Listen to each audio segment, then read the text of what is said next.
This molecule, 8 carbon atoms, 11 hydrogen, 1 nitrogen, and 2 oxygen, is the key to actually enjoying studying. You might know it as dopamine. Dopamine is the neurotransmitter that makes you feel happy and motivated whether you're eating snacks, watching movies, or scrolling through your phone. But when you sit down to study, not so much. The goal, trick your brain into releasing dopamine while studying. Here's how. Step 1. Understand your dopamine baseline. Every activity gives you a different dopamine hit, and we can rank them on something I call the pleasure scale. Scrolling TikTok, sky-high dopamine. Listening to music, moderate dopamine. Studying, it's all the way at the bottom. Here's the problem. The higher your baseline dopamine level, the harder studying will feel. If your normal is scrolling TikTok, eating junk food, and binge-watching shows, then studying's gonna feel miserable in comparison. But if your baseline is lower, by limiting distractions, exercising, and reducing overstimulation, studying won't feel as painful. Step 2. Lower your baseline dopamine level.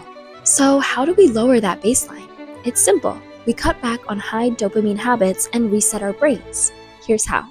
Go on a 10 to 15 minute walk every day. No phone, no music. Your phone isn't just a tool, it's an extension of you. Leaving it behind will feel weird at first, but soon it'll be freeing. No screens for the first and last 30 minutes of the day. If the first thing you do in the morning is grab your phone, you're giving up control of your day before it even starts. Practice 10 minutes of mindfulness daily. Meditation lowers stress, increases focus, and balances the distracting dopamine spikes we get through the day. Step 3. Move studying up the pleasure scale.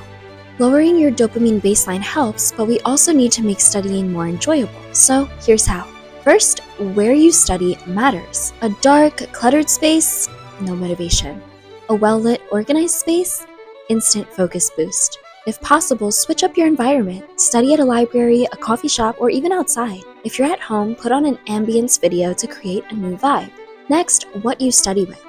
Ever notice how using a new pen or notebook makes studying feel exciting? That's novelty at work.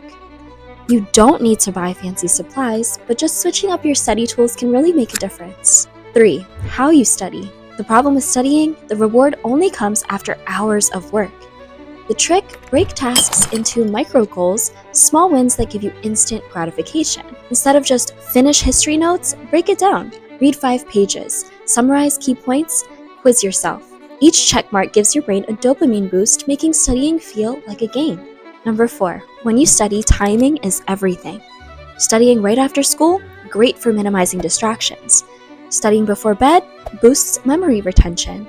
But leaving it for late night cramming is a disaster. Number 5. Who you study with. Studying with friends can make studying feel fun, as long as you're actually productive. The key is to choose the right sessions for group studying, not the night before an exam. Number 6. Why you study. The ultimate mindset shift. Most students study for the grade, not the learning. But what if you saw studying as a skill and not just a means to an end?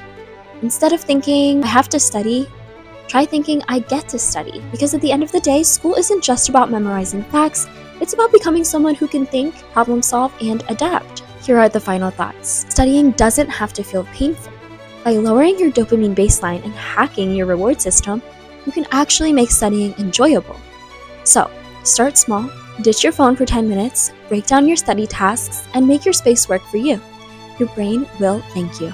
Try these out and let me know. Did studying feel easier? Drop a comment below.